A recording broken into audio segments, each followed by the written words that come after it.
Chers amis, bonsoir. Je suis heureux d'accueillir François Delplat. J'ai lu un certain nombre de ses livres, pas tous malheureusement. Je me suis aperçu que, en fait, je ne connaissais pas très peu l'histoire de la Deuxième Guerre mondiale, l'occupation que je croyais connaître un petit peu. Je saisis l'occasion de la publication de cet Hitler et Pétain pour vous le présenter. Dans l'invitation, il est dit que ce livre représente un tournant historiographique. Ça veut dire tout simplement que François Delplat apporte sur l'histoire de la collaboration des analyses, des documents également, tout à fait nouveaux et d'un très très grand intérêt. Alors je vais lui laisser présenter son livre et ensuite, s'il le veut bien, il engagera la discussion avec nous. Cher ami, vous avez la parole.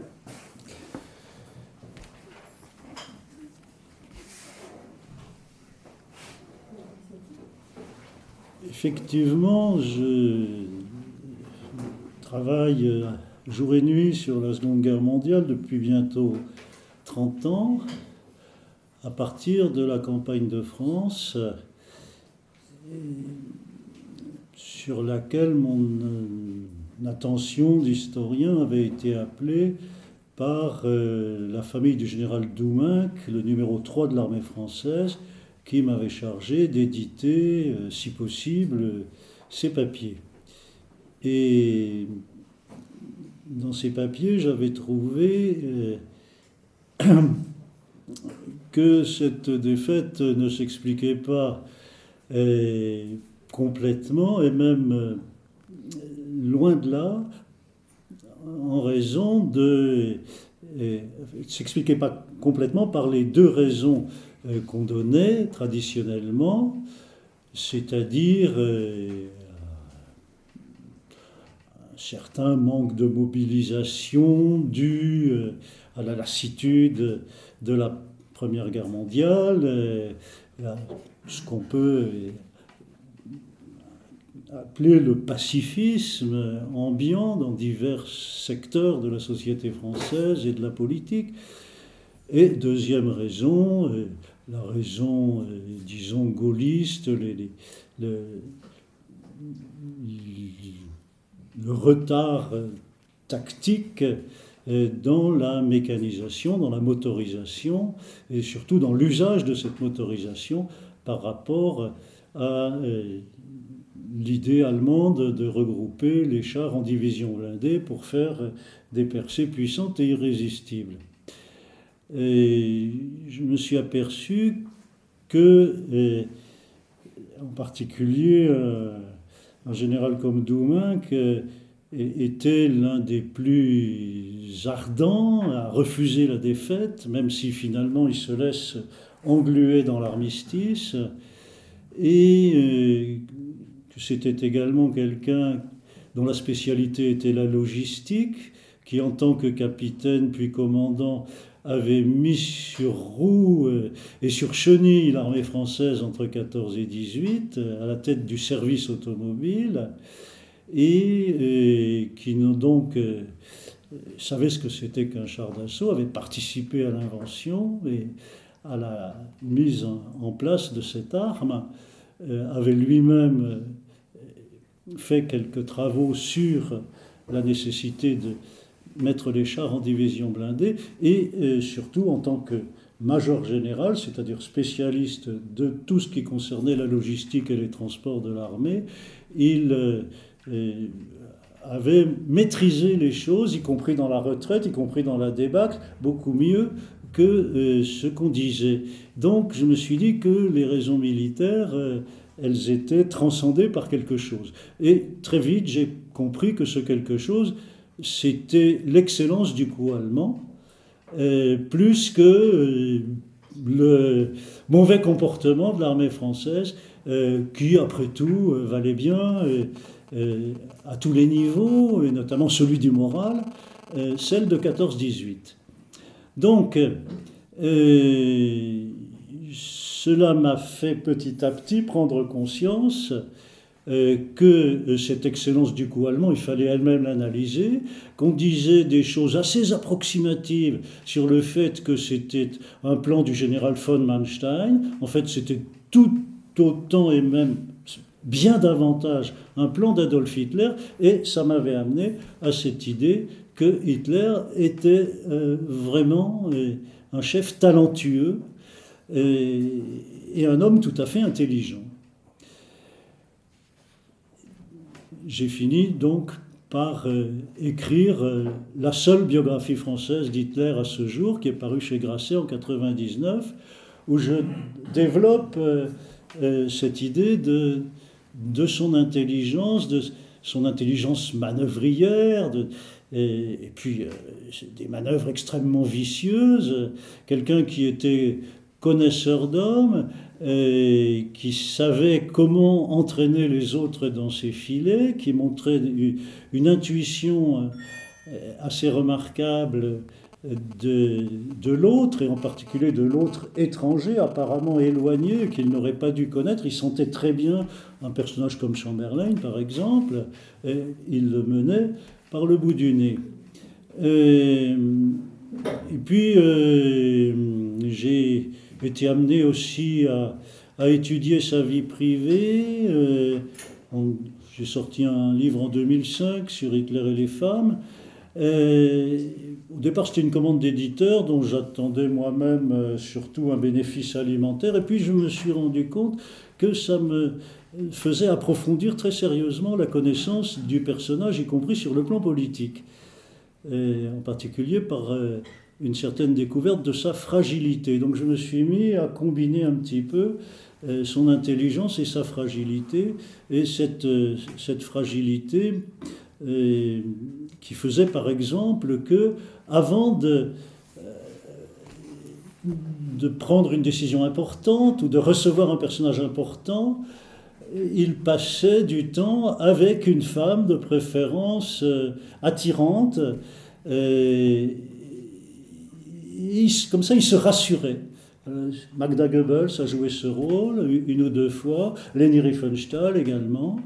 Donc, voilà. Et donc, j'ai petit à petit un petit peu mieux cerné son état mental, sa santé mentale, et en particulier, donc, je suis arrivé à parler de ces deux obsessions principales qui sont l'antisémitisme, mais il faudrait presque un autre mot. C'est pas l'antisémitisme de papa, ni de grand-papa, ni de Chamberlain, l'autre, Houston Stewart Chamberlain, gendre de Richard Wagner, un pape de l'antisémitisme allemand avant Hitler, et admirant Hitler, admirant le jeune Hitler et quasiment l'adoubant comme son successeur, le vieux Chamberlain, lors de la première visite de Hitler à Bayreuth, juste avant le putsch manqué de 1923. Et donc son antisémitisme, c'est quelque chose de radical. Et d'ailleurs, c'est intéressant aussi ce que dit Chamberlain, ce qu'il écrit même dans un journal, le 1er janvier 1924, alors qu'Hitler est en prison. Il fait son éloge dans un journal en disant Hitler, nous, on sait tous que les Juifs, c'est pas bien. On sait tous qu'il faudrait s'en débarrasser, qu'ils pourrissent la politique allemande. Mais Adolf Hitler, lui, il ne se contente pas de le savoir, il ne se contente pas de le dire, il agit en conséquence. Et en cela, il nous est très supérieur. Et donc effectivement, l'antisémitisme d'Hitler, c'est quelque chose qui repose sur une croyance très sérieuse que le juif, au singulier, est un cancer mondial sur le point de tuer l'humanité, parce que la victoire de 1918 est une victoire juive qui place le juif tout près de la domination mondiale. Et comme le juif est un parasite, il vit aux dépens du corps sain des nations, eh bien, le jour où il arrive à la domination mondiale, il va dominer sa créature, il va la faire mourir et il va mourir lui-même.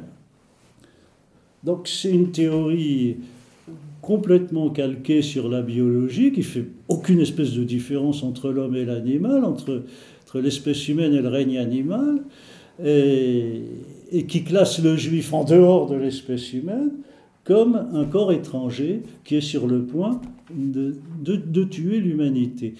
Et donc évidemment là-dessus se greffe le mythe de la race aryenne, qui est appelé à réagir, à prendre la tête de l'humanité, d'une part pour liquider le juif et d'autre part pour rétablir une saine domination qui était celle de l'Empire romain. Donc là, on trouve le culte de Hitler pour l'Antiquité grecque et latine, avec une très grande admiration pour l'Empire romain et une explication très simpliste de la chute de l'Empire romain, c'est-à-dire par le christianisme, qui est un coup des Juifs et qui fait en sorte que tout s'égalise et que les hommes sont tous égaux, alors qu'ils ne le sont pas. Et donc l'Empire romain, c'était la nature, c'était naturel, et le christianisme a agi lui-même comme un cancer au sein de cette nature, et a complètement dénaturé les choses, et a entraîné la chute de l'Empire romain. Donc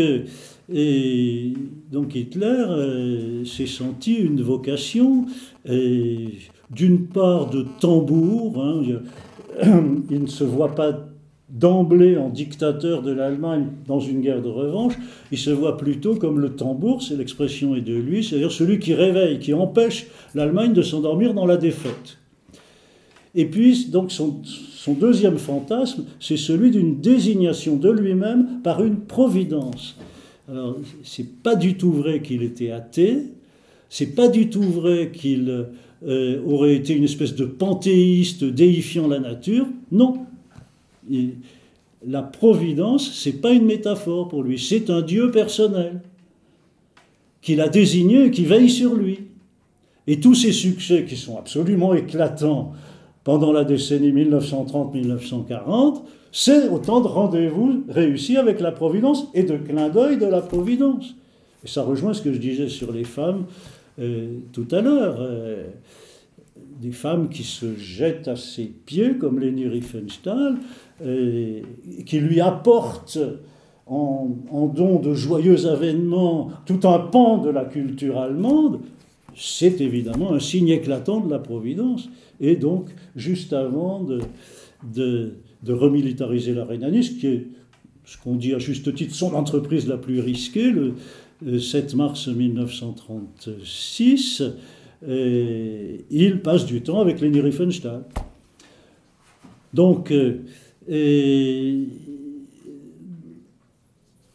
tout ça nous amène à l'idée que Hitler et Pétain, ce sont des travaux pratiques de ce que je viens de dire. C'est-à-dire que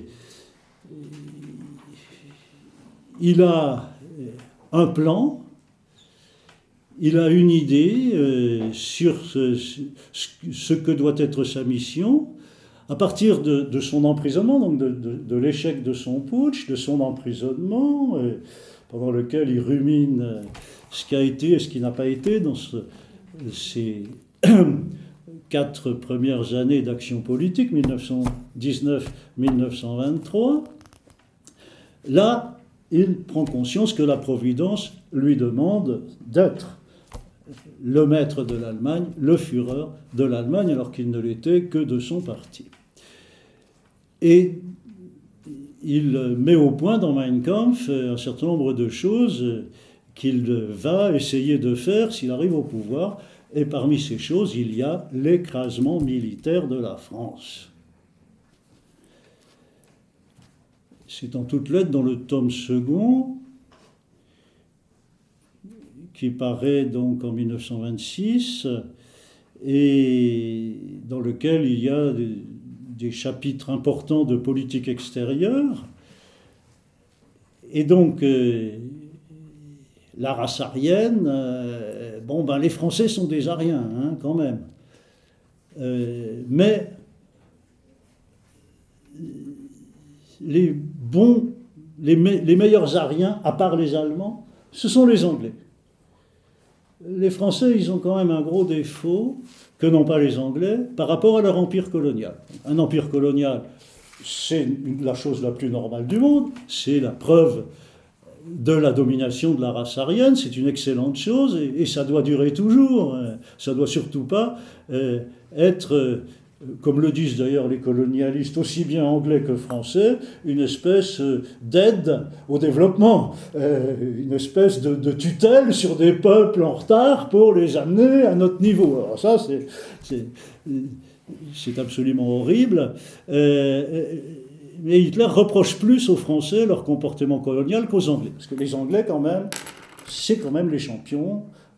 Ils dominent 300 millions d'Indiens à l'époque, avec 50 000 administrateurs. Ça, c'est ce qu'il faut faire. Comme ça, ces administrateurs, ils ne vont pas trop se mêler à la population, ils vont rester entre eux. Tandis que les Français, oulala, ils se mélangent, ils font venir des Noirs en Europe, et puis même en Allemagne, dans leur armée d'occupation des zones rhénanes en 1918, 19, 20. Donc la France, c'est la porte d'entrée des races inférieures en Europe. Et donc elle est négrifiée, et puis bien entendu, elle est enjuivée. Et donc Hitler hypertrophie la présence de temps en temps d'un Israélite dans les hautes sphères ministérielles françaises. Il n'y en a pas énormément à l'époque, mais tant pis, la France, elle est enjuivée. Bon. Donc le programme de Mein Kampf, il est simple. L'espace vital, donc l'agrandissement de l'Allemagne, dans une guerre de revanche, ça ne sera pas l'Alsace-Lorraine. Hitler dit nommément, mon programme, ça n'est pas le retour aux frontières de 1914. Puisque en 1918, l'Allemagne avait perdu l'Alsace-Lorraine, avait perdu des territoires importants du côté de la Pologne, et puis s'était vu interdire par le traité de Versailles l'Anschluss, c'est le mot commun, la réunion des peuples du Sud qui parlaient allemand, c'est-à-dire et qui étaient orphelins de l'Empire d'Autriche, c'est-à-dire donc l'Autriche elle-même et les Sudètes en Tchécoslovaquie. Donc ça, c'est interdit par le traité de Versailles, la réunion de ces populations à l'Allemagne. Mais Hitler dit nommément, je ne veux pas des frontières de 1914. Je veux réunir tous les Allemands dans un même État, donc l'Autriche. Ça, c'est d'ailleurs le premier paragraphe de Mein Kampf, c'est sur l'Anschluss. C'est la mission première des nationaux socialistes, c'est de réunir l'Autriche à l'Allemagne.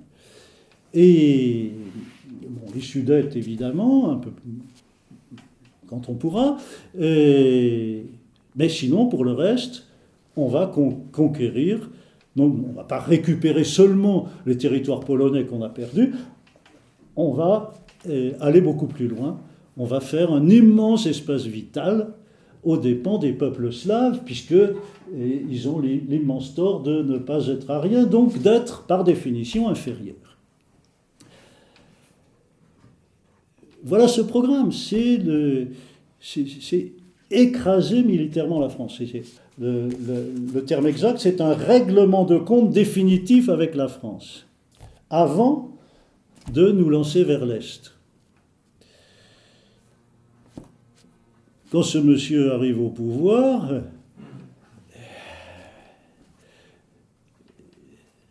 la France s'inquiète. Il ne faut pas dire qu'elle est rassurée. Elle a raison de s'inquiéter.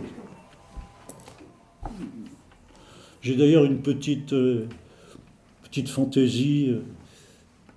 Le crime des sœurs Papin, c'est 2 jours après l'arrivée d'Hitler au pouvoir. ces deux servantes qui pètent les plombs et qui assassinent leur patronne et la fille de la patronne parce qu'elles ont eu une remarque désagréable sur le fer à repasser. C'est une famille qui avait profondément souffert de la Première Guerre mondiale. Je veux dire, la famille des deux sœurs Papin. Et donc là, il y a évidemment de la psychose dans l'air. D'ailleurs, elles n'ont été guillotinées ni l'une ni l'autre. Et bon, donc je me plais à dire qu'il y a une hypothèse qui est que cette psychose aurait pu être déclenchée par la nouvelle de l'arrivée d'Hitler au pouvoir. Voilà, c'est tout. Il y a énormément de théories. Beaucoup de gens se sont emparés du crime des sœurs Papin au niveau de la littérature, au niveau de la psychanalyse. Moi, je mets ça sur la table, on en fait ce qu'on veut. Et donc oui, la France s'inquiète. Sauf que Hitler, il n'a aucune envie de faire la guerre immédiatement. Je suis même prêt à penser qu'il a une idée de calendrier dans la tête. Il ne l'a jamais dit à personne, mais quand les gens sont muets ou menteurs, on est bien obligé d'observer leurs actes. Et ces actes, ils sont extrêmement cohérents pour faire un réarmement et un certain nombre de manœuvres diplomatiques et d'alliances et de menaces et d'énervement par-ci par-là pour finalement agresser la Pologne à l'automne 1939, se faire évidemment, naturellement, déclarer la guerre par la France, allié de la Pologne depuis 1921, absolument obligé d'intervenir, là-dessus il n'y a pas à tortiller, et puis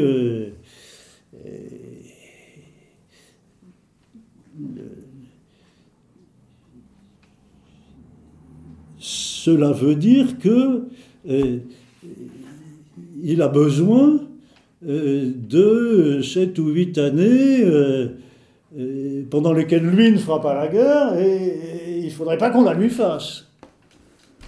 Donc il va tricher, il va gesticuler dans tous les sens,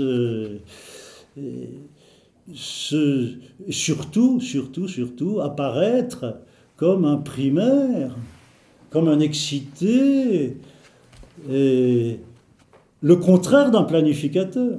Surtout pas quelqu'un qui a dans la tête l'idée bien arrêtée d'attaquer la Pologne en 1939 pour se faire déclarer la guerre par la France et pouvoir la liquider et appliquer donc cette idée. Donc voilà, la France s'inquiète, mais elle va s'inquiéter à plusieurs reprises. Au moment de la Rhénanie, il y a des velléités françaises de réaction, de mobilisation, tout ce qu'on veut, mais à chaque fois, Hitler rassure. Et il divise également, c'est un maître de la division. Donc, l'Angleterre, qui est le bon pays à rien, celui avec lequel on va se partager la domination mondiale, à toi les mers et les peuples de couleur, à moi l'Europe et les Slaves, l'Angleterre, lors des velléités dont je parle, retient la France par le maillot, empêche la France de réagir, aussi bien en 1933 quand Hitler arrive au pouvoir, que en 1935 quand il rétablit le service militaire, que en 1936 quand il remilitarise la Rhénanie, tout ça en violation du traité de Versailles. La France a des velléités de réagir, incontestablement. Et l'Angleterre la retient par le maillot. Et Hitler a bien calculé tout ça. Il ne reste pas les mains dans les poches à regarder comment ça se passe. Il intrigue avec l'Angleterre, il a des émissaires, Ribbentrop, Rosenberg, d'autres, qui surveillent de près les élites anglaises et les manipulent. Et puis, dans ce livre, j'ai fait moi-même la découverte ou approfondi, on le savait un peu pour Daladier, mais pas du tout pour Laval. Donc, il prend en main deux hommes politiques français, pas du tout Pétain. Pétain est un peu vieux pour qu'on spécule sur lui. On ne savait pas qu'il allait vivre jusqu'à 95 ans en étant encore en assez bonne forme à 90. Donc il ne pouvait pas spéculer sur Pétain. Mais en revanche, il prend des types de la génération suivante, et notamment Daladier et Laval. Et uniquement au moment où ils sont présidents du Conseil, c'est-à-dire Daladier en 1933. Il a fait son premier gouvernement, donc le dirigeant du Parti radical devient président du Conseil français le 31 janvier 1933. Il est exactement contemporain d'Hitler. Un peu comme Roosevelt aux États-Unis. Roosevelt, il va pousser la performance jusqu'à être contemporain d'Hitler pratiquement entièrement dans son pouvoir, puisqu'il arrive à la Maison-Blanche. À l'époque, le président ne prenait pas ses fonctions en janvier, mais en mars. Bon, ça aurait été mieux qu'il les prenne en janvier pour la symétrie. Et puis, il va quitter le pouvoir en avril 1945, comme Adolf Hitler. Donc, sauf que c'est par un autre phénomène un peu plus biologique.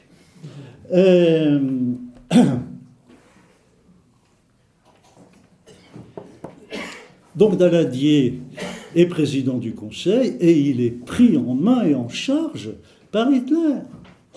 Et par l'intermédiaire d'un monsieur dont le nom ne vous est pas inconnu, qui est Fernand de Brinon. Fernand de Brinon, c'est un journaliste, un brillant journaliste, et un type pas idiot, qui est un pacifiste et un militant de la réconciliation franco-allemande dans les années 20, ce qui n'a rien de pendable, et qui d'ailleurs ne l'amène pas à fréquenter les nazis.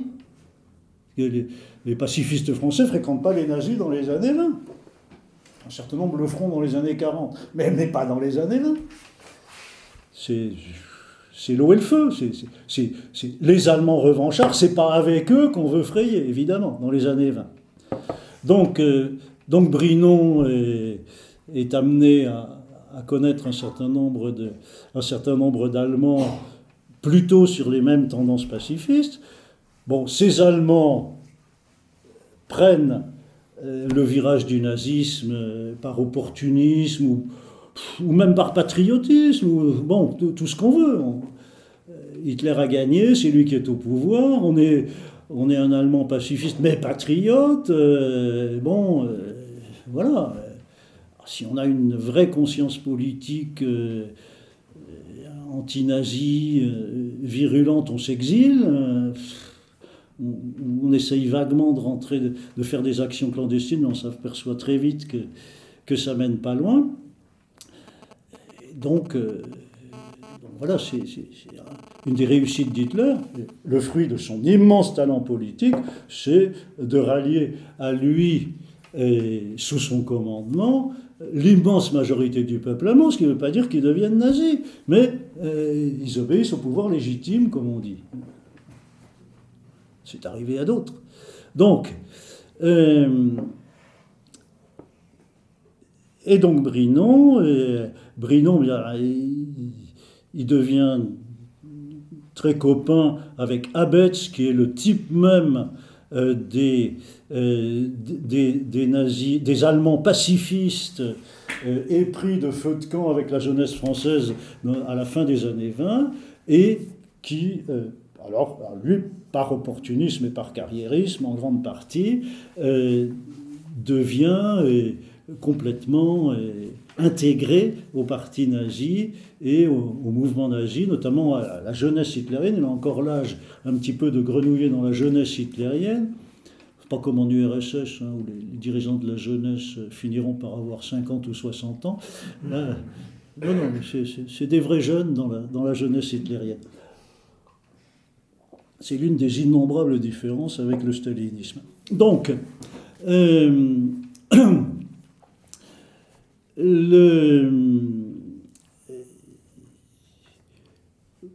Donc Daladier est complètement pris en main par l'intermédiaire de Brinon, et Hitler lui fait le coup de l'amitié bilatérale. Dans sa politique extérieure, il fait semblant, en 1933, de vouloir avant tout faire un accord bilatéral, un traité d'amitié éternelle avec la France. Et Daladier, qui est un gars méfiant, il galope pas, mais lui-même voudrait bien faire en sorte que le torchon ne brûle pas entre la France et l'Allemagne, même hitlérienne, et donc il se laisse endormir. Et quand Laval devient président du Conseil, c'est rebelote. Brinon fait le go-between, et notamment en juillet 1935. Donc Pierre Laval est aux affaires étrangères depuis octobre 1934, l'assassinat de Louis Barthou à Marseille. Et puis en 1935, il a fini par devenir en plus président du Conseil en juin 1935. Et là, on lui envoie Brinon, et Brinon lui fait un rapport en juillet 1936, disant « Je viens de passer une semaine avec les plus hauts dirigeants allemands, 3 jours avec Ribbentrop, tant d'heures avec Hitler, etc., puis d'autres. Et voilà, donc, monsieur Laval, on va vous envoyer Ribbentrop. Et Ribbentrop, qui à l'époque n'est pas encore le ministre, ni l'ambassadeur à Londres qu'il sera entre 1936 et 1938, qui est une espèce de dirigeant nazi spécialisé dans un certain nombre de dossiers diplomatiques, dont le dossier français.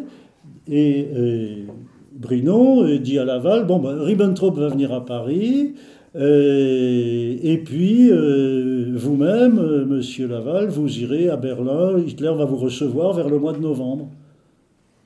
Rien de tout ça ne se réalise. Mais en attendant, on a chambré Laval et on a chloroformé la France.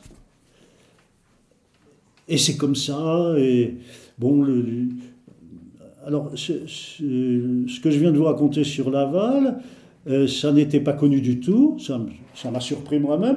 Mais en fait, ça aurait dû être connu parce que Brinon, avant d'être fusillé en 1947, a écrit des mémoires qui ont été publiées à l'époque et dans lesquelles il raconte ce que je viens de vous dire. Et personne ne l'a jamais démenti. C'est du béton, c'est vrai. Donc,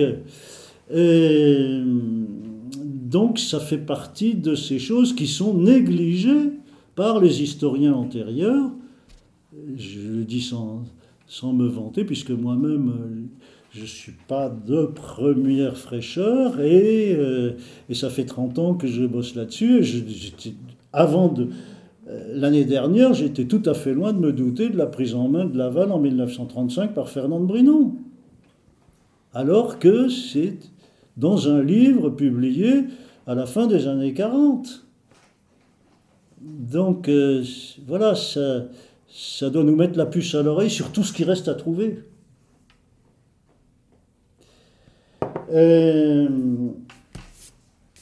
Alors évidemment, il ne s'agit pas du tout du Laval de la collaboration, c'est autre chose.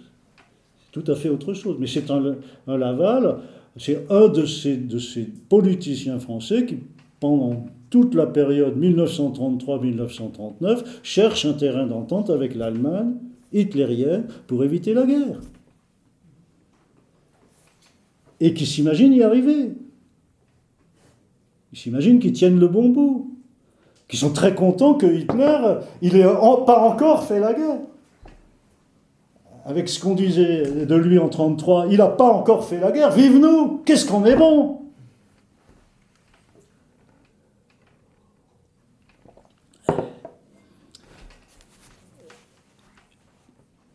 Et donc,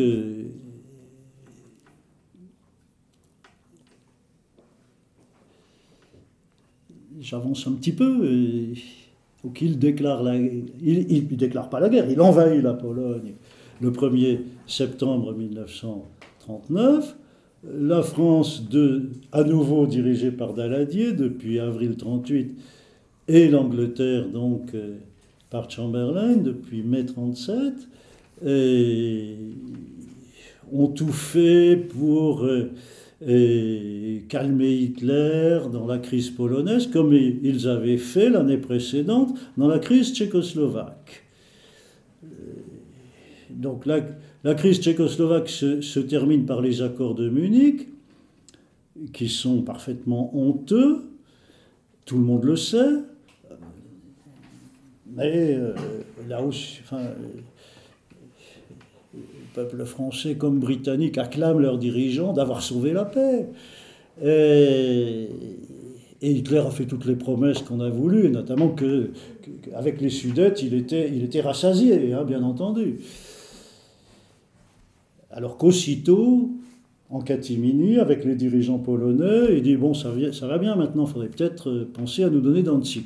Et donc, dès le lendemain de l'accord de Munich, il commence à mettre sur orbite une crise polonaise. Donc l'année précédente, on a tout fait pour le calmer au sujet de la Tchécoslovaquie en lui donnant les Sudètes sans guerre, et on était très contents et même presque fiers, tout en sachant bien que c'était une lâcheté. Et en 1939, dans la crise polonaise, on recommence.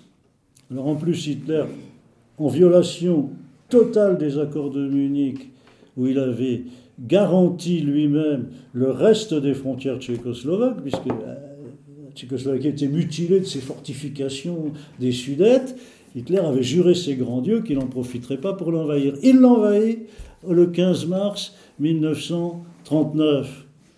À ce moment-là, la France et l'Angleterre disent « Ah bon,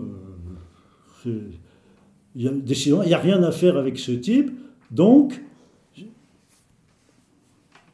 on lui fait la guerre. La prochaine fois, hein, n'exagérons rien, on lui fait la guerre la prochaine fois. Si il a mangé la Tchécoslovaquie, c'est pas bien du tout, mais la sanction, c'est on lui fait la guerre la prochaine fois. Et donc voilà, la prochaine fois, c'est la Pologne. Et donc Hitler, entrant en Pologne, sait que la France et l'Angleterre vont lui déclarer la guerre. Alors là, il y a un mythe que je pense être l'historien, sinon le seul, du moins le plus clair à pourfendre, c'est l'idée que Hitler avait échoué entre 1933 et 1939 dans son ambition d'obtenir l'alliance anglaise. C'est complètement faux, et ça ne tient pas debout.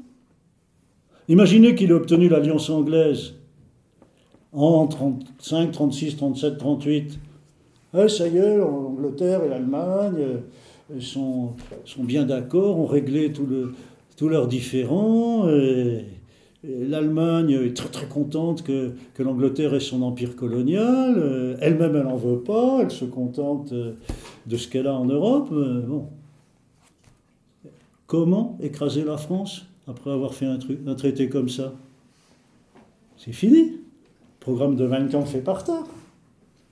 Donc pour écraser la France, il faut se faire déclarer la guerre par elle et l'Angleterre. Il n'y a pas d'autre solution.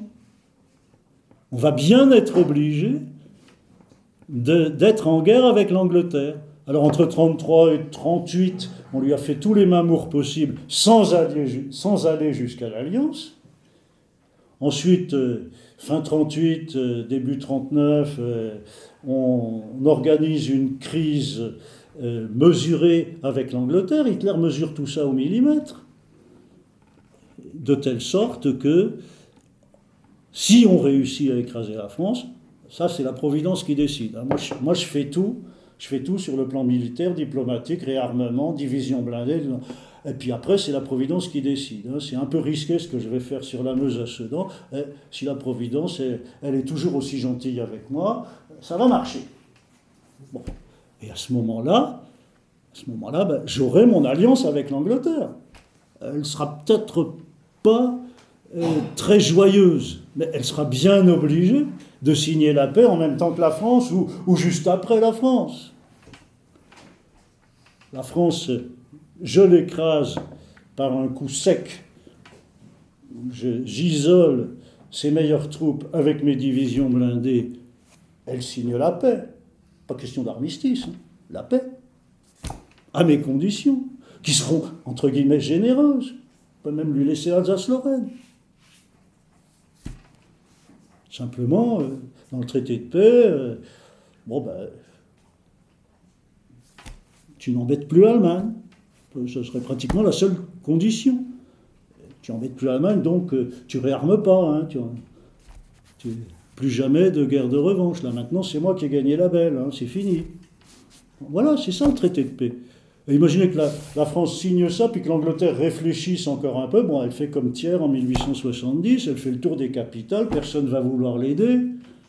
Hein, c'est pas Mussolini qui va vouloir l'aider, c'est pas Staline, et c'est pas Roosevelt. Terminé. Le tour est vite fait. C'est pas les Japonais non plus. Donc l'Angleterre signe la paix quelques heures, quelques jours, au plus quelques semaines après la France. Voilà le calcul. Est-ce qu'il est idiot ce calcul? Il est formidable ce calcul. Non? Il n'y a rien à redire. Sauf que c'est toujours la Providence qui décide. Et alors cet imbécile de Providence, quelques heures après l'offensive allemande du 10 mai 1940, l'offensive finale, pratiquement la marche triomphale, les Français, ils ont eu beau déclarer la guerre, ils ne s'attendent absolument pas à ce qu'il va leur tomber dessus. Eh bien, au début de cette marche triomphale, de cette dernière ligne droite, à la fin de la journée, on apprend que Chamberlain a démissionné et qu'il est remplacé par Winston Churchill. On n'a pas la réaction d'Hitler à ça, mais il n'a pas dû être trop inquiet. Il a dû se tourner vers la Providence et dire « Ils sont vraiment pas fortiches. Hein. C'est la bonne solution, mais vraiment tellement tard. » Et c'est ce que Churchill dit lui-même à la même heure d'ailleurs, à son domestique. C'est le domestique qui le raconte. Il avait les larmes aux yeux, il m'a dit « N'est-il pas trop tard ?» Bon, donc, plus Churchill était à 65 ans, a une carrière en demi-teinte, c'est un excellent connaisseur de l'appareil gouvernemental britannique, il a occupé à peu près tous les postes importants, sauf les affaires étrangères et le fauteuil de Premier ministre. C'est un des rares politiciens anglais passionnés par la chose militaire, et donc il a des compétences dans ce domaine, il est capable de discuter avec les généraux.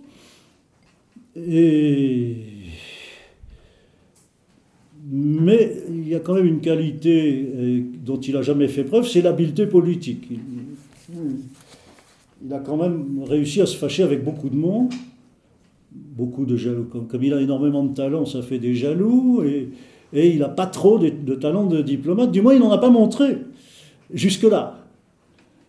Et d'ailleurs, s'il arrive au poste de Premier ministre, ce n'est pas à cause de sa dénonciation du nazisme sans faiblesse depuis 1930, c'est malgré cela.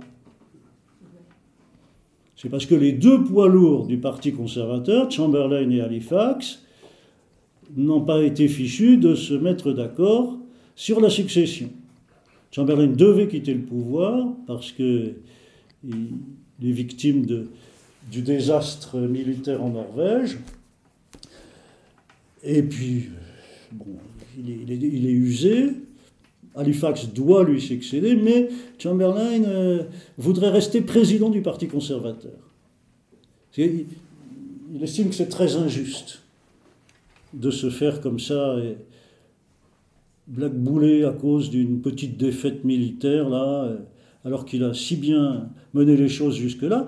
Donc, Donc il veut bien que Halifax lui succède, mais tout en restant président du Parti conservateur, ce qui est tout à fait contraire aux traditions britanniques. Le Premier ministre conservateur est président du Parti conservateur. Et Halifax, en plus étant lord, ne peut pas parler à la Chambre des communes. Et donc ça pourrait ne pas être un grave inconvénient, mais c'en est un si Chamberlain reste président du Parti conservateur, parce que c'est lui qui va désigner le porte-parole. Donc du coup, Halifax décide de passer son tour. Et alors là, il n'y a plus que Churchill qui peut succéder. Donc c'est un pape de transition. Je le compare assez volontiers à Jean XXIII dans l'Église catholique. C'est le vieux... La succession n'est pas mûre. Hein, donc on met un mec de transition. Et donc Churchill il va se révéler tout simplement. Hein, c'est son grand rôle pour lequel il était fait. Il va déployer tout d'un coup des trésors de diplomatie, des trésors d'habileté politique, des trésors jusque-là absolument cachés. Donc la France est écrasée comme prévu par la percée de Sedan. Elle n'a quasiment plus d'armée professionnelle. Ce qui lui reste, c'est l'armée de conscription au sud de la Somme, qui va essayer de défendre comme elle peut le pays. Et donc, la question de la paix se pose. Alors Churchill va mentir dans ses mémoires en disant qu'elle ne s'est pas posée, que le cabinet n'en a pas discuté. En fait, il en discute. Là, c'est un peu connu maintenant depuis une vingtaine d'années. Il y a des livres qui sont parus là-dessus, dont les miens. Il y a une crise absolument terrible pendant 3 jours, les 26, 27, 28 mai 1940, où le cabinet de guerre britannique, formé de 5 membres, Churchill, Halifax, Chamberlain, et les 2 travaillistes Attlee et Greenwood, ce cabinet de guerre se réunit 3 fois par jour, les 26, 27, 28 mai, avec uniquement à l'ordre du jour, est-ce qu'on continue sans la France ou pas, parce que la France, visiblement, va signer la paix. Eh bien, Churchill, en entrant à la Réunion, ne sait pas s'il sera encore Premier ministre en sortant. C'est comme ça pendant 3 jours. Halifax mène une offensive terrible contre lui, sur la base, non pas que Hitler est un type bien et qu'il faut une alliance arienne avec l'Allemagne, non, c'est sur la base, soyons un peu réalistes, regardons les choses en face. Si l'Allemagne nous fait des conditions qui sauvegardent notre indépendance, et de préférence aussi celle de la France, mais c'est pas une condition sine qua non. À ce moment-là, on aurait bien tort de ne pas signer. Et sur cette base, Churchill a beaucoup de mal à convaincre. Il n'y a qu'un seul membre du cabinet qui est à fond avec lui, c'est Greenwood, c'est-à-dire le 2e travailliste, celui qui n'est pas le chef du parti travailliste, qui est Attlee. Et Attlee et Chamberlain sont extrêmement flottants entre Churchill et Halifax. C'est pour ça que ça dure 3 jours. Et finalement, qu'est-ce qu'il obtient au bout des 3 jours, Churchill? Non pas, ça y est les mecs, on continue jusqu'à l'écrasement d'Hitler, pas du tout. C'est, on a commencé une évacuation de nos soldats à Dunkerque. Alors, on va attendre d'avoir le bilan pour décider de la guerre et de la paix. Combien on a de soldats? Voilà tout ce que Churchill obtient le 28. On arrête la discussion jusqu'à ce qu'on ait le chiffre des évacués par Dunkerque. Et puis la discussion ne reprend pas. Voilà comment ça s'est passé. Voilà comment Churchill, il se maintient en selle simplement. Parmi toutes ces vertus qu'on ne lui connaissait pas, il y a l'art du rodéo. Il se maintient en selle sur un cheval qui fait toutes sortes de contorsions et il arrive à se maintenir en selle.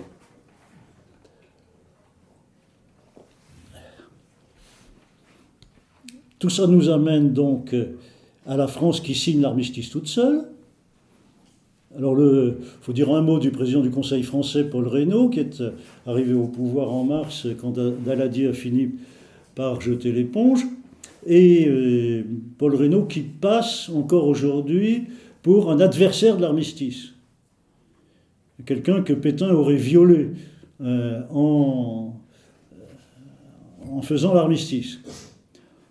C'est pas très logique, puisque quand il démissionne, c'est lui-même qui demande au président Lebrun de nommer Pétain à sa place. Et là, il y a quelque chose quand même qui n'est pas clair. Et la seule chose qui apparaît, si on veut clarifier les choses, c'est que Paul Reynaud est partisan lui-même de l'armistice avec les Anglais. Et s'il démissionne, c'est la faute de Churchill. Parce que Churchill ne s'y prête pas à signer l'armistice. C'est la seule cause de la démission de Reynaud. C'est pas qu'il est pour la continuation de la guerre et qu'une majorité se forme dans son gouvernement pour l'armistice. Ce qu'il a raconté après. Non, ça c'est complètement faux. Il était pour l'armistice, mais la condition sine qua non, c'était que les Anglais signent avec. Comme quoi il était quand même un tout petit peu lucide sur le fait que c'était une catastrophe absolue. Ça, il le voyait venir, Paul Reynaud. Il était quand même pas tout à fait idiot. Il voyait bien venir que si on signait l'armistice sans les Anglais, on se livrait pieds et poings liés à un dictateur abominable et très anti-français. Ça Reynaud l'avait compris. Quand même, ce qui n'est pas tout ce que je viens de dire est plus à son honneur. Ce qui n'est pas à son honneur, c'est que il devait bien se douter qu'en démissionnant, il fragilisait Churchill. Et il avait pas mal fréquenté Churchill, il était allé à Londres lui-même le 26 mai. 26 mai, le début de la crise du cabinet britannique, il y avait assisté en direct. Donc il savait bien que Churchill était fragile. Et qu'en démissionnant, ça risquait d'être la goutte d'eau qui allait faire tomber Churchill. Et il le fait quand même. Et on peut même se demander, est-ce qu'il ne l'espère pas, cet effet? Est-ce qu'il ne l'espère pas faire tomber Churchill? Donc tout ça, ça nous amène à Pétain. Pétain qui est quelqu'un qui pense que l'Allemagne a gagné, tout simplement. Que l'Angleterre ne va pas tenir. Que Churchill est un beau parleur qui va finir par s'entendre avec Hitler sur notre dos. Donc il y a une espèce de course là dans son esprit. Il faut faire la course à Hitler. Et les Anglais s'obstinent avec ce Churchill là, ce mec bizarre, ce vieux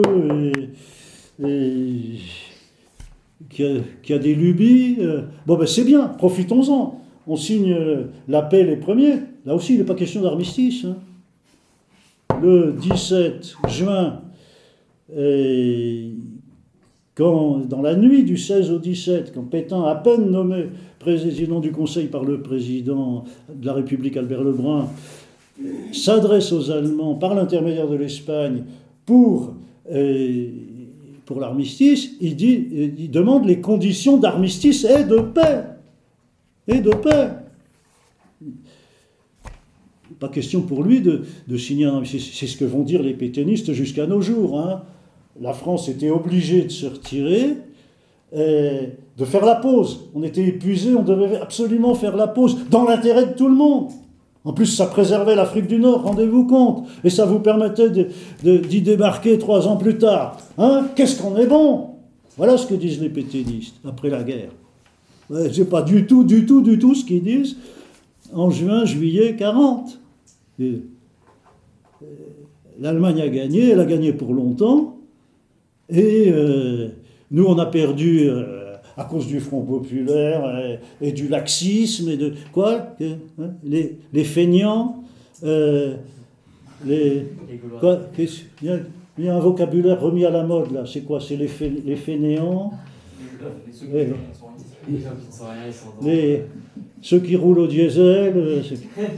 Bon, voilà, donc la France a tout faux, La France a tout faux. Il faut qu'elle se refasse, mais qu'elle se refasse sur 2-3 générations. Il faut reprendre le système éducatif à zéro, réinsuffler le patriotisme. Voilà, bon. Pas du tout question d'une simple suspension d'armes. Ça, c'est le général Végan qui sera spécialiste de ce récit après la guerre. Hein. Notre armistice, c'était une simple suspension d'armes. Bon.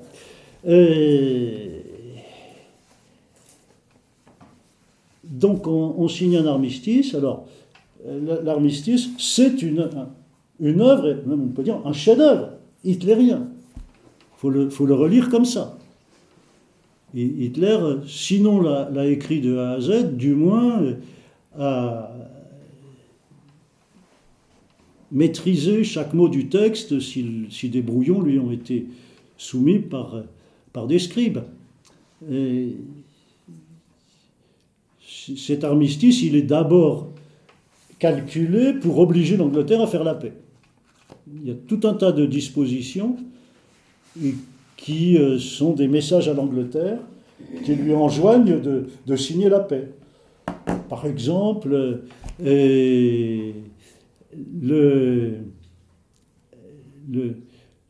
la côte atlantique, l'Allemagne occupe toute la côte atlantique jusqu'à Hendaye, mais elle l'évacuera dès que la paix sera signée avec l'Angleterre. Et puis également le fameux article 8 sur la flotte. La flotte de guerre, elle sera rendue à la France. Pour l'instant, elle est séquestrée dans des ports sous contrôle, machin, mais elle sera aussitôt rendue à la France en toute souveraineté à la signature de la paix. Ça, c'est extrêmement tentant pour le Parti conservateur britannique, pour lui assurer qu'il peut avoir la paix à bon prix,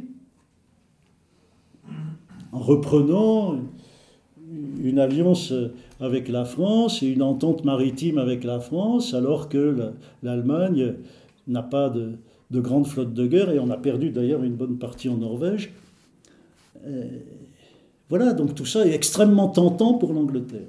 Et là aussi, là encore, le cheval sous Churchill, il a tout pour remuer. Alors, ça nous amène à l'événement de Merzel-Kébir, sur lequel j'ai écrit tout un livre.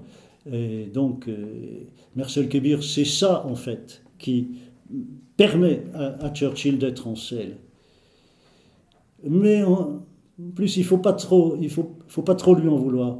Aujourd'hui, encore, et même de plus en plus aujourd'hui, les amiraux britanniques ont envie d'être repentants. Ils sont dans la repentance vis-à-vis de Merzel-Kébir. Ça veut dire qu'ils n'ont rien compris au duel Churchill-Halifax.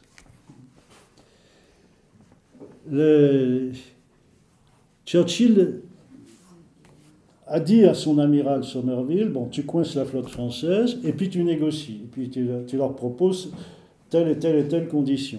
Et puis s'ils refusent tout, tu tires dans le tas. Avant la nuit. Hein, donc la limite, c'est avant la nuit. Et donc l'amiral Somerville se débrouille tellement mal, parce que l'amiral Jonsoul en face a dans l'idée que les Anglais n'oseront pas tirer. Lui, il n'a rien compris à Churchill. Donc, les Anglais n'oseront pas tirer, donc on fait traîner en longueur un maximum. Au départ, à 9h, on a un ultimatum de 6h, alors on fait traîner, en espérant atteindre la nuit. Et puis juste la nuit, c'est Churchill qui a dit « Ah non, il faut me régler ça avant la nuit. Vous pouvez caresser les Français dans tout le sens du poil, comme vous voulez, mais il faut qu'avant la nuit, on ait une décision qui soit donc la neutralisation de cette flotte si, malheureusement, elle n'a pas voulu reprendre la guerre avec nous. » Et donc voilà. Churchill envoie un ordre impératif de tirer dans le tas. Si les choses s'étaient passées plus normalement, si l'amiral Somerville avait été plus clair, si Jonsoul s'était fait moins d'illusions, au moins les navires auraient été évacués.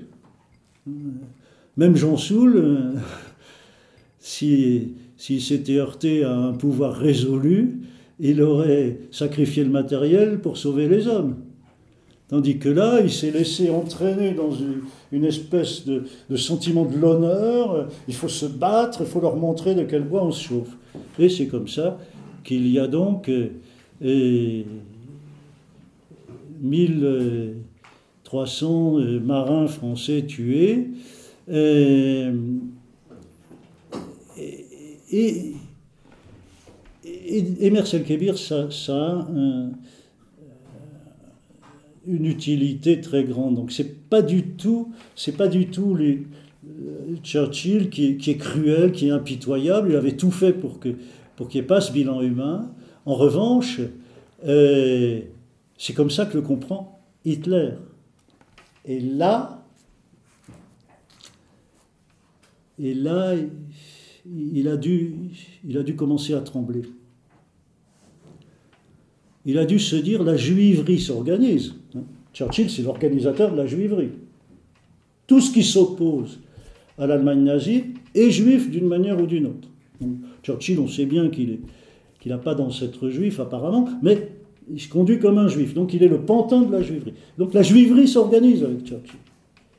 Et alors voilà qu'elle fait couler un sang innocent, qu'elle tue comme ça, cruellement, 1300 personnes. Mais il est bientôt pire que moi. Donc ça y est, c'est le... Ouh là là, là ça sent le roussi. Là ça sent le roussi vraiment.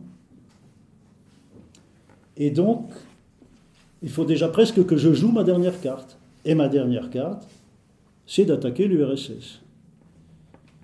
Et donc là, on a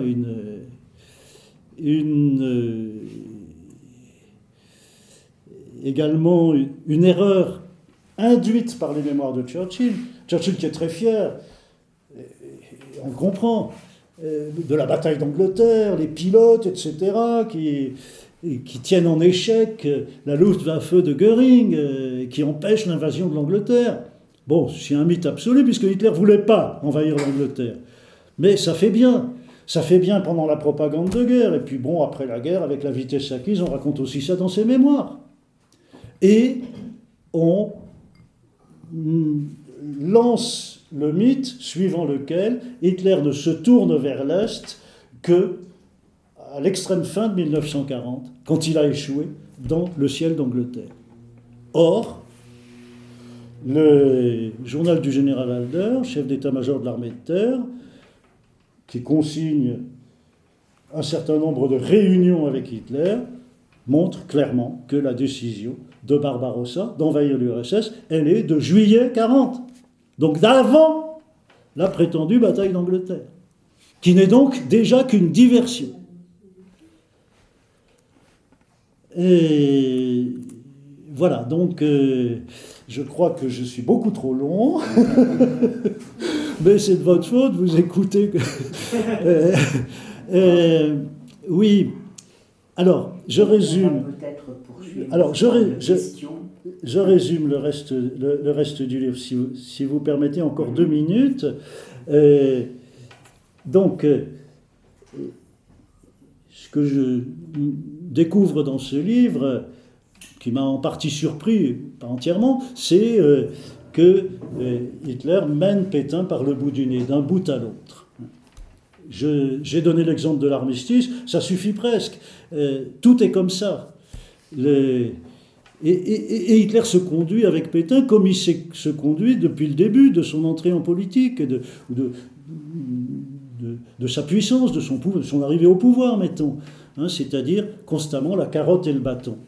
La menace, retenez-moi si je fais un malheur, c'est pas moi qui décide, je suis soumis à des influences, j'ai une aile droite qui est modérantiste, une aile gauche qui est très cruelle. Si Pétain est trop rebelle avec moi, je vais être obligé d'obéir aux gens les plus cruels de mon entourage. J'ai du mal à les retenir déjà. Donc il faut que Pétain soit très gentil pour que je ne lâche pas ces chiens-là sur la France. Donc c'est le thème de la polonisation Constamment, l'Allemagne menace la France du sort de la Pologne. Il suffit de réfléchir au racisme, que la Pologne est slave, que la France est aryenne, même si elle est un peu négrifiée en juillet, pour savoir que ça ne peut pas être. Et puis il y a la différence de puissance et de potentiel industriel. Il a besoin d'une France qui fonctionne avec ses usines. Donc il ne peut pas la poloniser. Et en Pologne, il n'a aucun besoin de faire tourner l'industrie, ou à peine, marginalement. En France, c'est capital. Renault, c'est capital, etc. Donc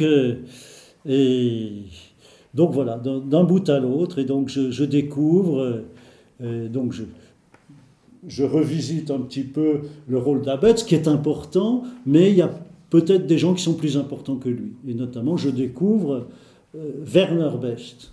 Werner Best, qui est donc le numéro 3 des SS, le cofondateur du SD, Sicherheitsdienst, avec Heydrich, et qui fait semblant de se disputer avec Heydrich et d'arriver à Paris en disgrâce, comme dans un placard, alors qu'il est pendant 2 ans, il reste entre août 40 et août 42, et on peut dire que c'est le maître, c'est le dictateur occulte de la France, c'est lui, mais sans avoir l'air d'y toucher. Et en particulier, c'est lui, il joue un rôle tout à fait dominant dans le statut des Juifs.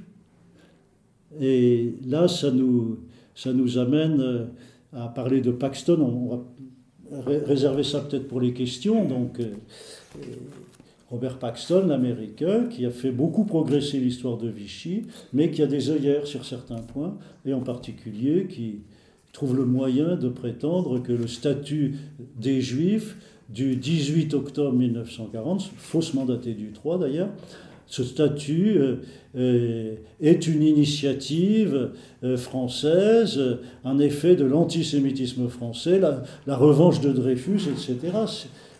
Non, Werner Best avait mis le doigt de Vichy dans cet engrenage, par exemple, et Abetz également d'ailleurs aussi. Voilà. Très bien, merci beaucoup.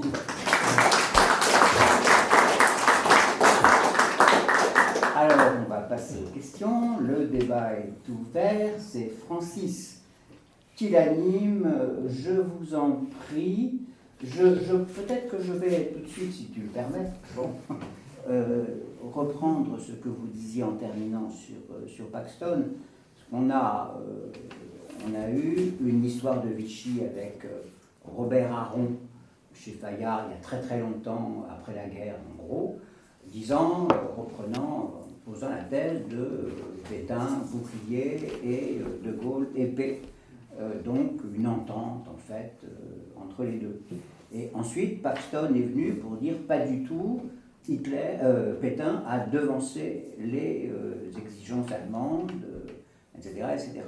Et vous intervenez dans cette historiographie de la collaboration en disant que Hitler est l'homme décisif qui commande en fait la politique de collaboration en fonction de tout le plan que vous avez expliqué, le plan mondial et plus particulièrement le plan européen que vous avez expliqué. Il fallait vous le dites dans votre livre, une France asservie, mais justement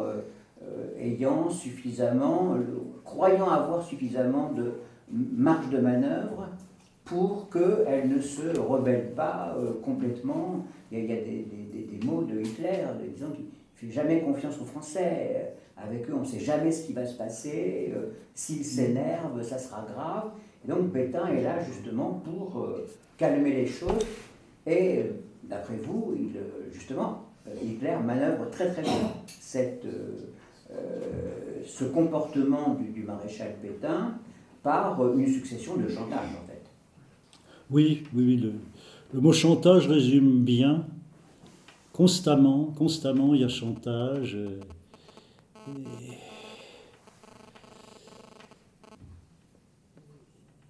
Et donc voilà, il faut considérer l'intelligence d'Hitler et pas seulement sa violence. On a eu trop tendance à voir seulement sa violence. Et donc, du coup, pas du tout son habileté. Pas du tout sa maîtrise de lui-même. Et c'est aussi un acteur qui joue à ne pas être maître de lui. Et un grand acteur.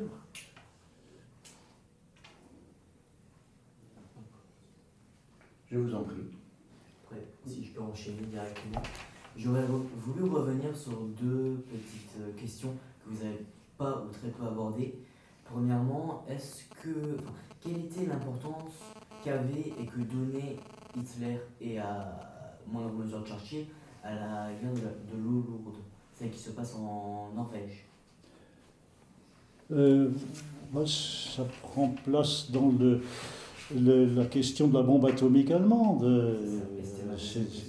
Donc, Hitler savait qu'il y avait une possibilité de faire une bombe atomique, une possibilité théorique, puisque d'ailleurs les savants qui avaient fait la théorie étaient allemands.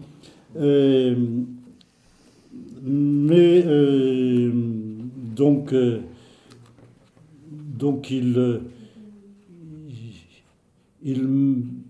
fait faire un certain nombre de recherches, notamment Heisenberg, le grand physicien allemand, qui est avec une équipe qui travaille sur la bombe atomique, comme ça se passe au même moment en Angleterre, et puis bien entendu aux États-Unis avec le projet Manhattan qui va être beaucoup accéléré à partir de 1941. Donc on peut dire qu'Hitler, c'est la sagesse, hein. Il a suffisamment bien compris le problème pour savoir qu'il n'y arriverait pas et que ça lui prendrait trop de moyens financiers et industriels. De ce point de vue-là, il a sans doute eu parfaitement raison. Et donc, effectivement, les Allemands... Alors, les Alliés avaient de quoi être inquiets, notamment parce que Heisenberg avait refusé de s'exiler, alors qu'il l'en avait supplié. Mais à partir du moment où ils arrivent à Strasbourg, où ils savaient qu'il y avait un laboratoire qui travaillait sur le nucléaire, et où ils visitent ce laboratoire, ils sont complètement rassurés, les Alliés. Bon, ils en sont que là. Donc effectivement, ça avait traîné.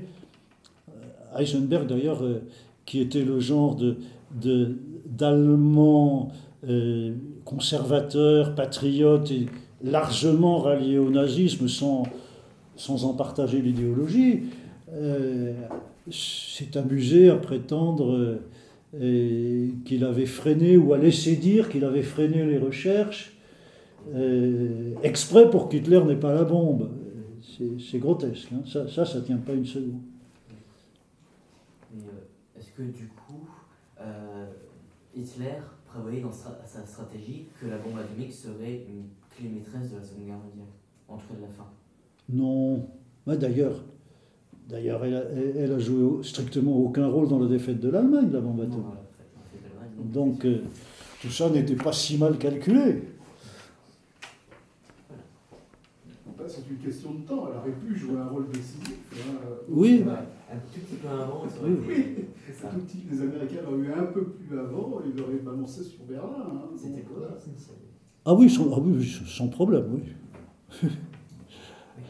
Madame. Bonsoir.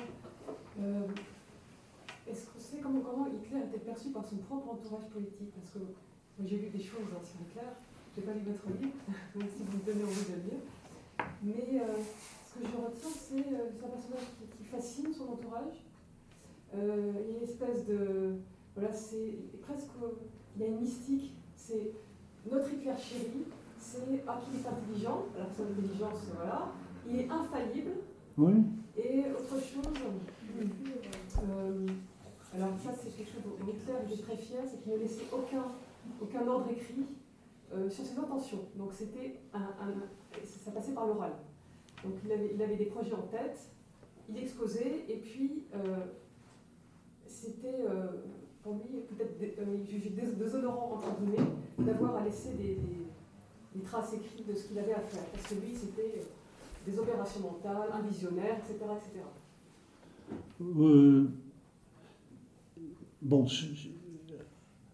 Beaucoup d'Allemands ont cru en lui comme en un génie qui se sortirait de toutes les situations.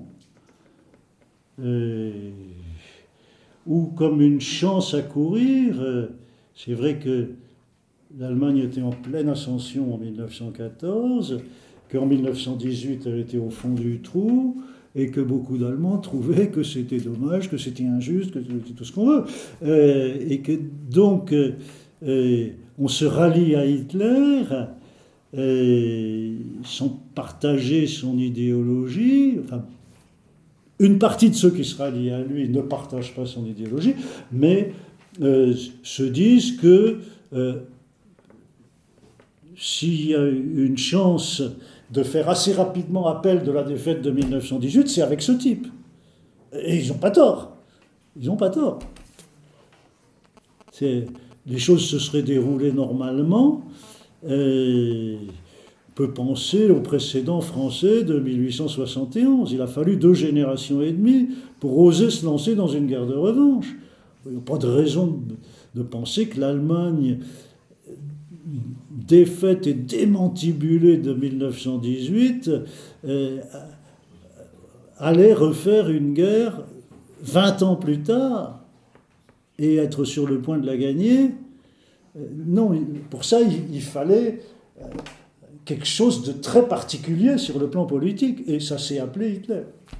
Mais ça ne découle pas du tout de la situation économique, diplomatique, etc. Non, il y a quelqu'un qui a fait mûrir la chose. Donc vous parliez de la providence que Hitler croyait de son côté, ça, c'est extraordinaire ça. Mais quelque part, inversement, symétriquement, le peuple allemand, quelque part, c'était un homme providentiel. Le peuple allemand ? Vous pensez que c'était un homme, entre guillemets, providentiel, puisqu'il les tire de chômage, tout ça? Oui, bien sûr. Comme tout le monde, hein. À partir du moment où quelque chose marche, où quelqu'un réussit, il a des disciples, et voilà, il peut foncer.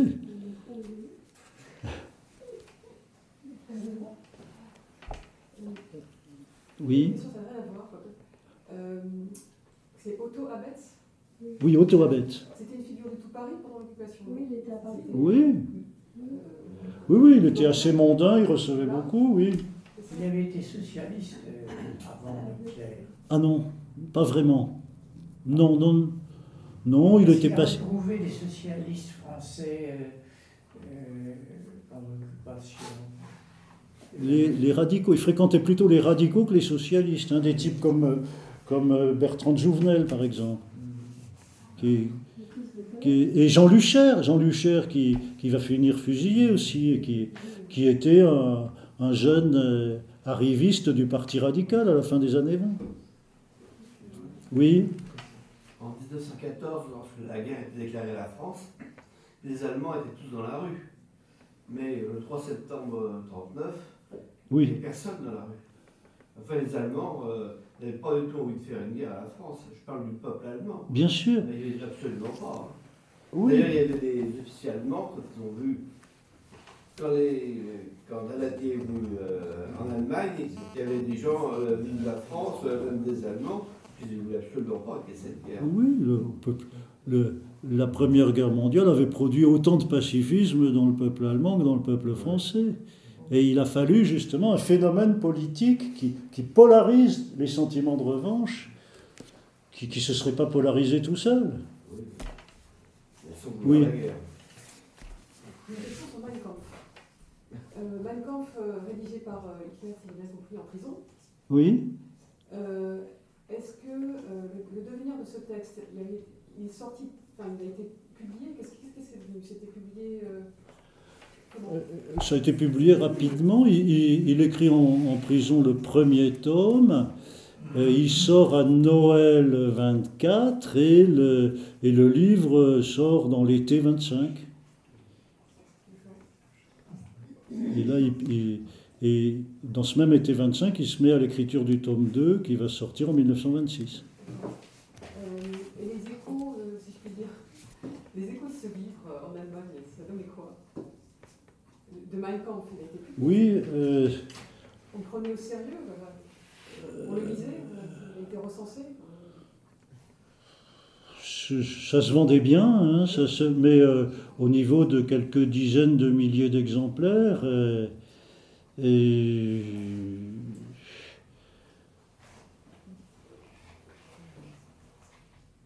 il y avait... Bon, ça... Je pense que les gens les nazis le lisaient, ils étaient convaincus, c'était leur Bible. Je pense que le reste des Allemands ne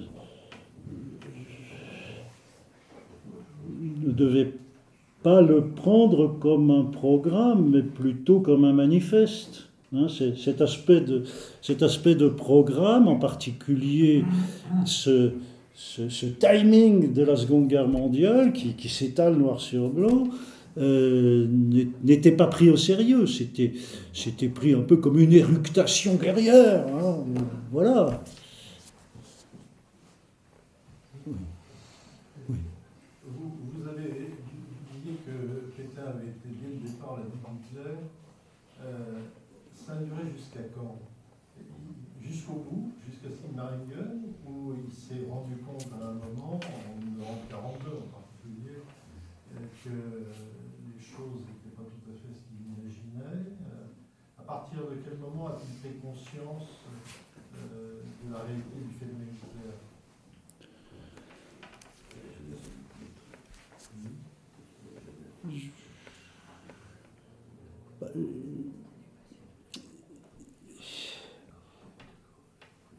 J'ai l'impression que Pétain joue très franchement le jeu de la collaboration, avec Laval comme poisson pilote, et de juillet à octobre 1940. Et il commence à se distinguer de Laval et à avoir des divergences avec lui vers entre le 7 et le 9 novembre 1940. C'est ce que j'ai pu déjà bien cerner dans mon livre sur Montoire en 1996. C'est-à-dire que à ce moment-là, donc il y a eu le statut des Juifs, il y a eu la Révolution nationale proclamée les 9 et 10 octobre. Tout ça s'était déroulé le tapis rouge pour la rencontre de Montoire. On ne savait pas encore si Hitler l'accorderait, mais on lui demandait une rencontre. Et on ne savait évidemment pas qu'elle serait à Montoire. Donc là, il s'agit encore une fois de traité de paix. C'est pour signer la paix, pour que l'Allemagne évacue la France, au besoin même en y laissant des garnisons pour sa guerre contre l'Angleterre, etc. Mais un bon petit traité de paix. Moyennant quoi, la France pourra participer aussi à l'effort de guerre allemand sur le plan économique. Voilà ce que signifie la collaboration pour Laval et pour Pétain, qui sont complètement comme les doigts de la main pendant ces quelques mois. Et puis la rencontre de Montoire, Pétain est assez intelligent pour se rendre compte que Hitler l'a compromis, l'a mouillé, l'a déshonoré. Il en est tout à fait conscient. Et que Hitler cherchait une poignée de main médiatique et cinématographique. Notamment pour faire diversion par rapport à ses plans à l'Est. C'est aussi un aspect. C'est Montoire, donc le 24 octobre 1940, c'est aussi une manière d'intervenir dans la campagne électorale américaine, qui est plus serrée qu'on ne croit. La deuxième réélection de Roosevelt, finalement il va battre le républicain Willkie par 55% contre 45%, mais les sondages ont longtemps été serrés, c'était le début des sondages, et donc c'était quand même plus serré que les apparences ne le disent. Et Montoire, ça veut dire Hitler tient bien l'Europe. Et c'est un message aux électeurs américains, vous voyez ce que ça donne de voter démocrate. Alors votez républicain. Comme ça, il pourra y avoir une nouvelle entente entre les États-Unis et l'Europe dominée par l'Allemagne. Sinon, le Roosevelt, il va vous ruiner. Voilà le message de Montoir vis-à-vis des États-Unis, c'est ça. Et évidemment, c'est la même chose quand il rencontrait la veille Franco à Hendaye. L'Europe, maintenant, c'est moi, j'y suis chez moi, et les États-Unis en sont complètement écartés. Et s'ils continuent de se donner un président juif, parce que Roosevelt est carrément, complètement judaïsé, hein, comme son nom est un peu proche de certains noms juifs, alors là, Hitler s'en donne à cœur joie. Et donc, n'élisez pas un juif, vous voyez ce qui arrive quand vous élisez un juif.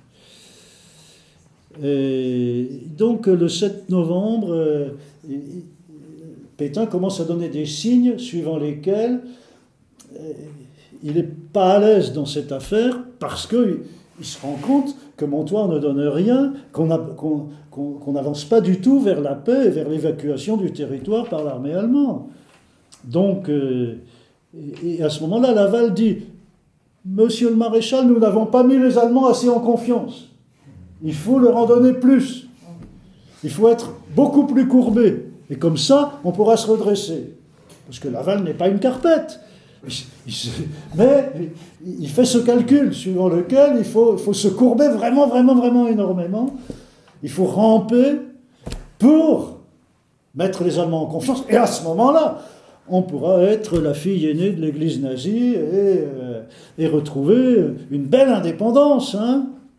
Enfin bon, il faut le dire vite, indépendance dans ces cas-là. Mais bon, oui. J'ai une question bibliographique. J'ai chez moi un petit livre qui a été à l'époque signé, je crois, par 40 parlementaires. Et je pense que vous le connaissez certainement. C'est Toute la vérité sur un mois dramatique de notre... Oui. Jean Montigny. Jean Montigny, voilà. Donc je l'ai lu ce livre. À la fin, un de ses intérêts, c'est qu'il y a une carte de la France avec la ligne de démarcation, il me semble. Qu'est-ce que vous pensez de ce livre? Oula, ça fait un moment que je l'ai lu, mais je vois Montigny, c'est un des idéologues du pétainisme et de l'armistice. Hein. C'est l'idée que la France a été entraînée dans la guerre, qu'elle n'aurait jamais dû la faire, qu'elle n'était pas prête, et que, heureusement, il y a le maréchal qui sauve ce qui peut être sauvé, et qui donne le signal d'un redressement, etc. C'est la propagande plus récente. C'est un ouvrage de propagande. Pardon ? C'est un ouvrage de propagande. Ah oui, tout à fait. Oui. Sans doute sincère, hein ? Oui. Sans doute sincère, effectivement. Mais le monde entier pense que l'Allemagne a gagné. Et même, j'irais même jusqu'à dire que Churchill n'est pas si sûr de la victoire en juin-juillet 40. Son attitude, il le dit un peu à son entourage, il le dit pas à beaucoup de gens, mais il le dit au moins au général Ismay, son conseiller militaire, dans 3 mois nous serons morts. Donc son idée, c'est quand même, c'est pas 1945 son horizon, c'est dans 3 mois, l'Allemagne aura tout submergé. Et si je continue la lutte, c'est pour mourir debout. Alors bon,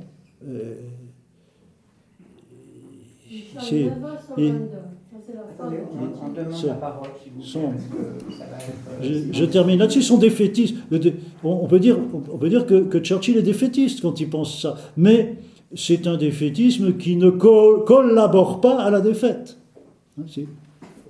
Je me bats extérieurement, je donne toutes les apparences de la combativité.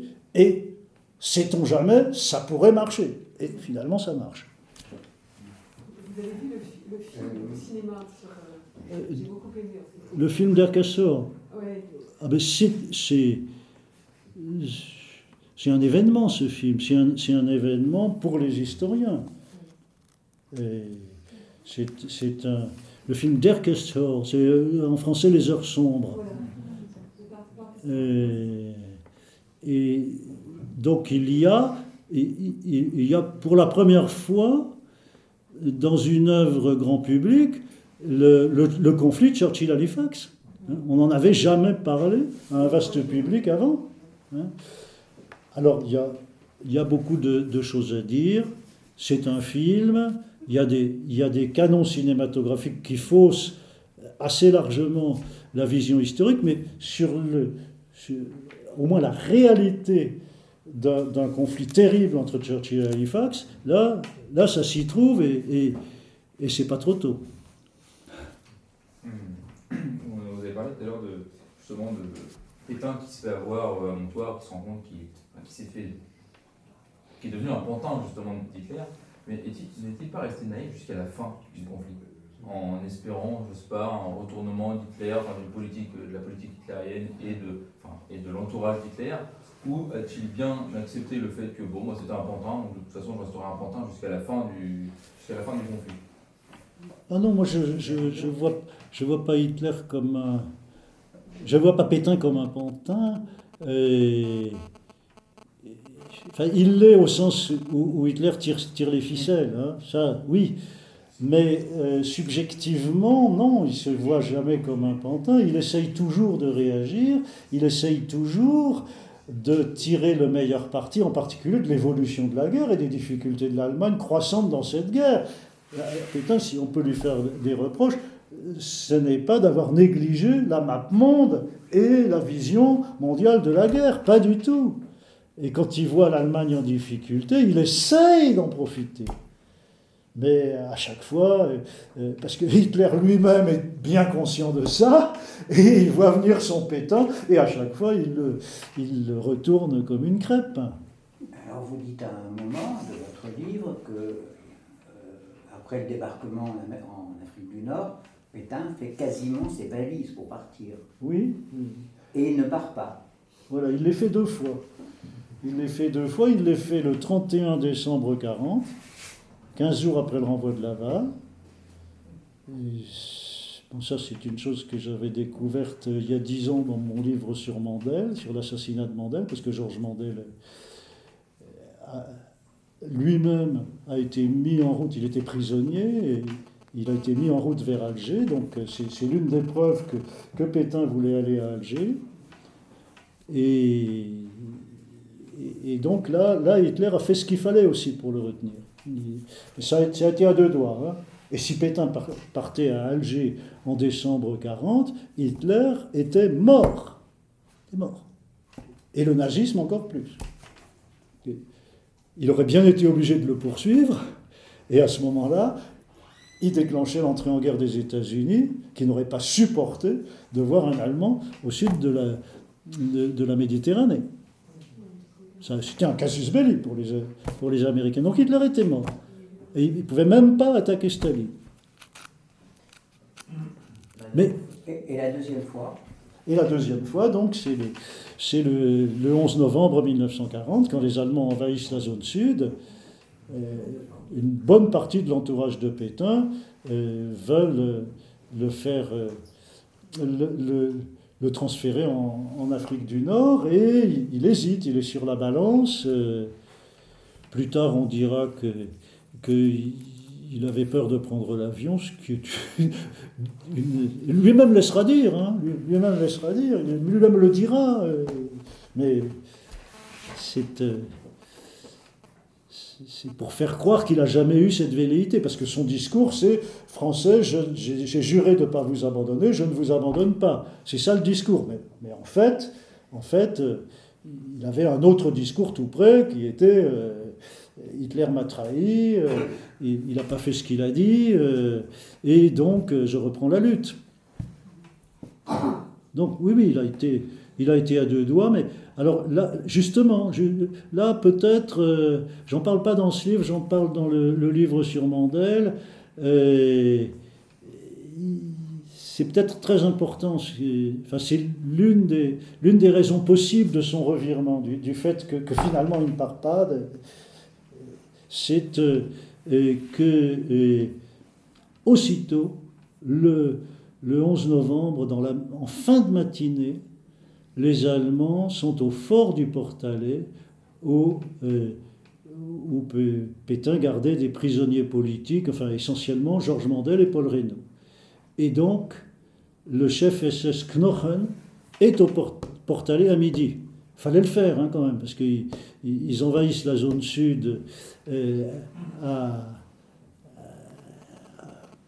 6, 7 heures du matin, pour être au Portalet à midi, il faut vraiment que ça soit une priorité. Et à ce moment-là, Pétain, évidemment, est au courant, et il avait lui-même juré ses grands dieux que Reynaud et Mandel ne seraient jamais livrés aux Allemands. C'est pour ça aussi qu'il les avait mis au Portalet, à 10 km de la frontière espagnole, avec l'idée de les faire passer en Espagne dès qu'il y aurait un danger. Et là, il s'est fait complètement devancer. Et s'il prenait l'avion, il pourrait craindre que, au même moment, dans les fossés du Portalet, on fusille Mandel et Reynaud. Et qu'à ce moment-là, ce serait la super honte pour lui. Donc là, on est encore dans le chantage et le retenez-moi ou je fais un malheur. On n'a pas parlé du coup de Gaulle. C'est normal, c'est pas le sujet d'histoire. Mais j'ai pas lu ses mémoires. Je voudrais les lire, c'est un des projets cette année. Est-ce qu'il y a un regard de Gaulle sur, sarcastique y compris, sur les relations Hitler-Pétain? Qu'est-ce qu'il dit de ça? Pas grand-chose. Hein. Il dit la vieillesse est un naufrage. Pétain obéissait à Hitler. Voilà comment il présente les choses. Hein. Pétain s'était mis dans les mains de Hitler, n'avait plus qu'à obéir. C'est la vision qui émane des mémoires de guerre. Une ultime question. Ouais, juste une question sur Hitler, on va revenir à Hitler. Vous avez parlé de sa vision, je dirais un peu de ce qu'il fallait faire, ainsi de suite. Il est bien évident qu'à un certain moment, les carottes sont cuites. Est-ce qu'il en prend conscience? Et c'est quand? Lesquelles carottes? Que la guerre était perdue pour l'Allemagne. Avec l'URSS. Oui, principalement, ouais. Il y a des Américains qui rentrent en guerre, il y a quand même pas mal de choses qui se passent. Quand est-ce qu'Hitler prend conscience, parce qu'il va quand même le faire, que finalement, tous ces projets sont écroulés, il a perdu quoi? Hitler est conscient de la défaite fin 1941.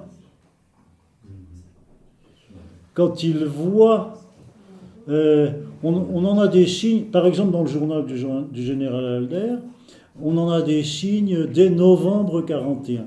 C'est-à-dire que la victoire contre l'URSS se fait attendre et je vais y passer l'hiver, ce qui est très dangereux.